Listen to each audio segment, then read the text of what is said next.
Hello दोस्तों, आप सभी का स्वागत है आपके अपने YouTube चैनल एम क्लासेज पर। आज का ये वीडियो झारखंड बोर्ड परीक्षा 2024 के लिए काफी ज्यादा महत्वपूर्ण होने वाला है।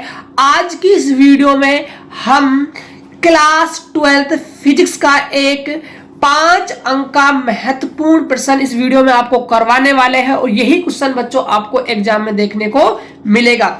100% गारंटी है बच्चों, यहीं से आपका क्वेश्चन आने वाला है। जिन बच्चों ने अभी तक कुछ भी नहीं पढ़ा है तो कमजोर विद्यार्थी इस वीडियो को अवश्य देखें। साथ के साथ क्लास का जो सॉल्यूशन पीडीएफ है आपको वो व्हाट्सएप ग्रुप टेलीग्राम चैनल में मिल जाएगा।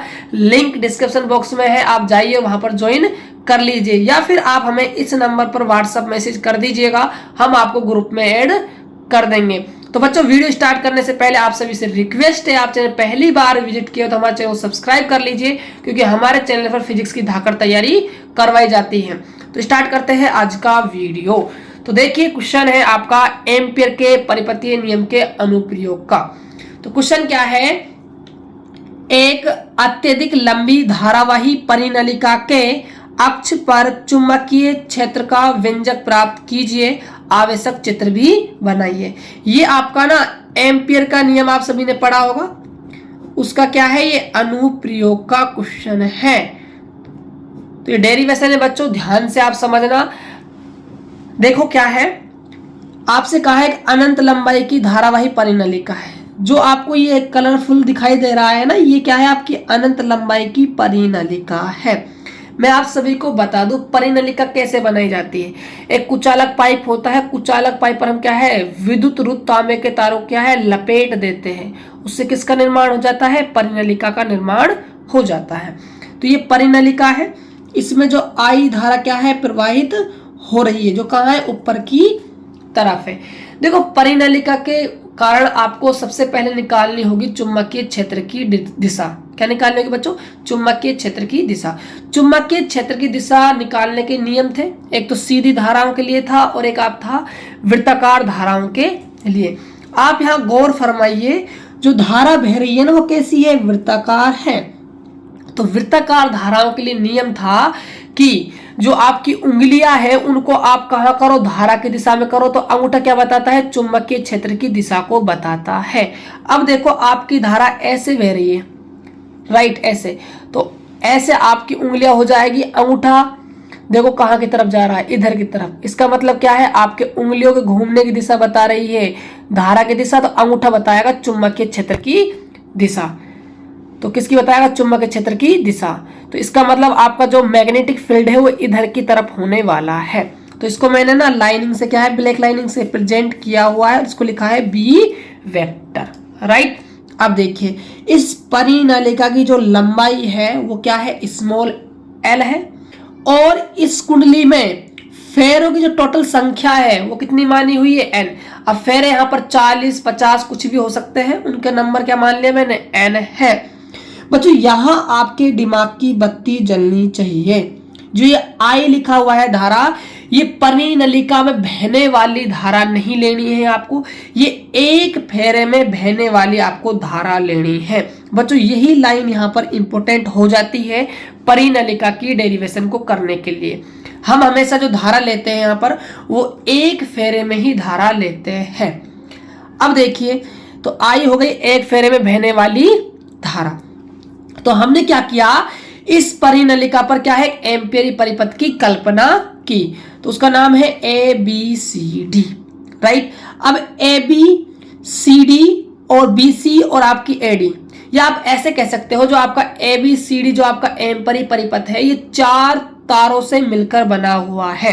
देखो, आप इसको ए बी में, बी सी में, सी डी में और डी ए में आप इसको तोड़ सकते हो।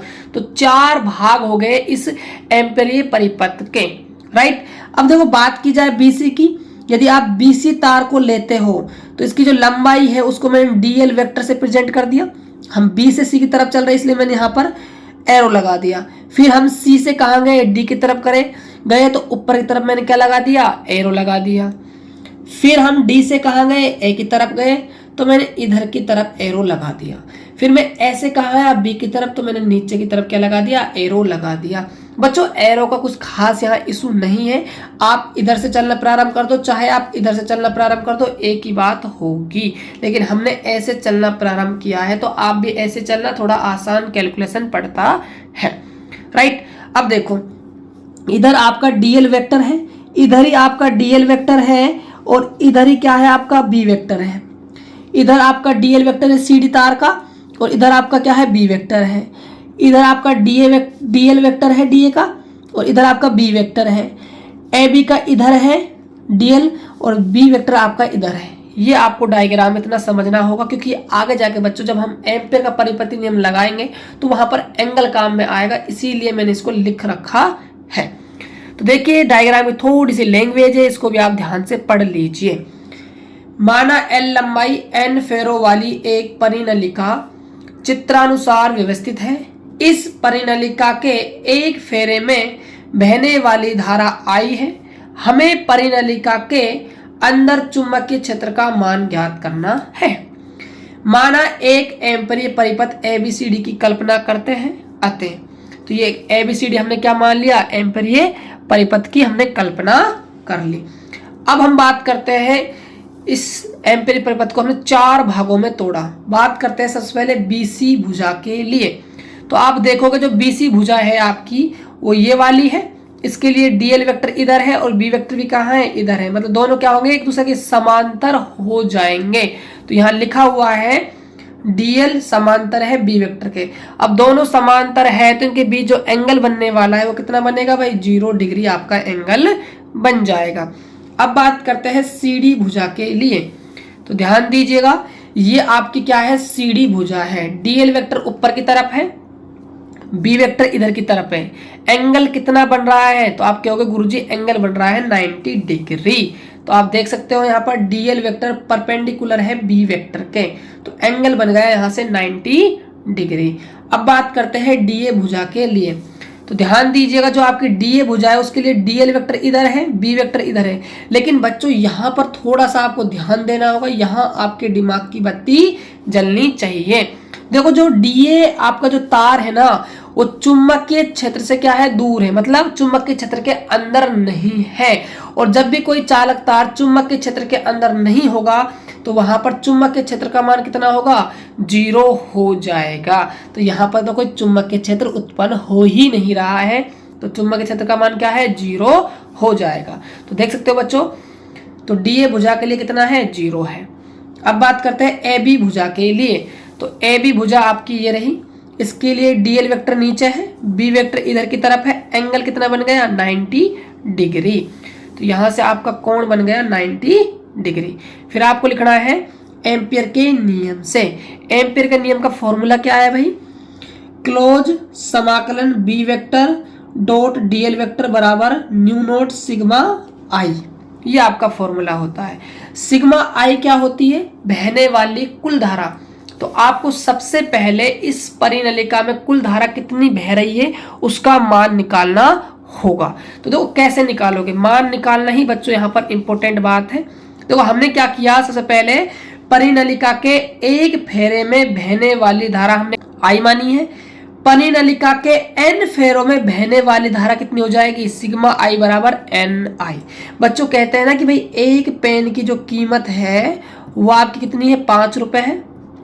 यदि 10 पेन की मान लो आप, 10 पेन की आपको कीमत निकालनी है तो आप क्या करोगे, 5 गुणा 10 कर दोगे तो कितना आ जाएगा, 50 रुपए आ जाएगा। तो उसी प्रकार परिनलिका के एक फेरे में आई धारा बह रही है, तो टोटल फेरे कितने हैं, एन। तो कुल धारा के लिए एन को हमने आई से गुणा कर दिया, ये हमारे पास कुल धारा निकल कर आ गई।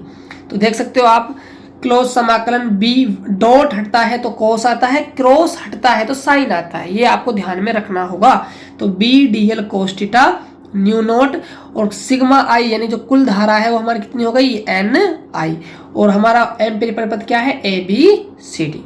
अब हम क्या करेंगे, जो ए बी सी डी जो एम्पिरिक परिपथ है उसको हम 4 भागों में तोड़ेंगे। कौन कौन से में, ए बी, बी सी और हमारा सी डी और हमारा डी ए।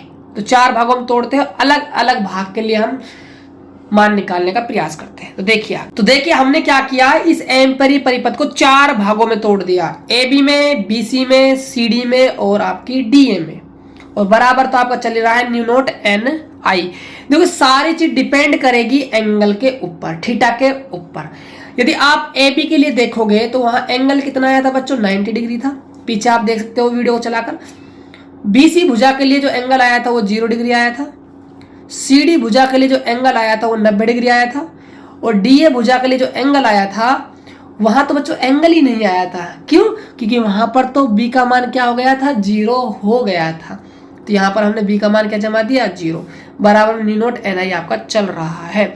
अब देखिए cos 90 का मान होता है 0, तो सारा कुछ 0 से गुणा होगा तो इसको क्या बना देगा, 0 बना देगा। cos 0 का मान क्या होता है 1 से ये गुणा होगा तो क्या बच जाएगा, बी डी एल बच जाएगा। cos 90 का मान 0 मल्टीप्लाई हुआ सब कुछ 0। बी का मान 0 होने की वजह से सब कुछ 0 हो गया, यहाँ 0 equal to new note N I आपका चल रहा है। ये 0 कुल मिला के यहाँ से कुछ नहीं बचेगा, सिर्फ बचेगा क्या, B C B D L. Right, B को हमें बाहर लेना पड़ेगा क्योंकि जो समाकलन होगा किसके रेस्पेक्ट में होगा, लंबाई के रेस्पेक्ट में हो जाएगा। तो समाकलन डीएल, डीएल का मतलब है कि सभी अल्पांशों को जोड़कर कुल लंबाई का तार कितना बन सकता है। तो आप सभी जो परिनलिका की जो लंबाई मानी है ना वो क्या मानी है, एल मानी है। तो यहां पर आपका क्या आ जाएगा, एल आ जाएगा। या फिर आप ऐसे कह सकते हो बच्चों, जो आपका तार था वो नीचे वाला कौन सा, बीसी, वो कितना लंबा था, परिनलिका की लंबाई के बराबर था। तो जितनी परिनलिका की लंबाई है उतनी ही तार की लंबाई हो जाएगी, कितनी, एल। राइट, फिर हमने क्या करना है, एल का भाग इसमें देना है, न्यू नोट एन आई अपॉन में एल हो जाएगा। इतना करने के बाद बच्चों डेरिवेशन को थोड़ा सा आपको आगे बढ़ाना है।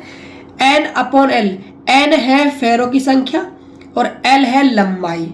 तो इसका फॉर्मूला बनेगा एकांक लंबाई में फेरों की संख्या, उसको हम क्या मानेंगे, स्मॉल एन मान लेंगे।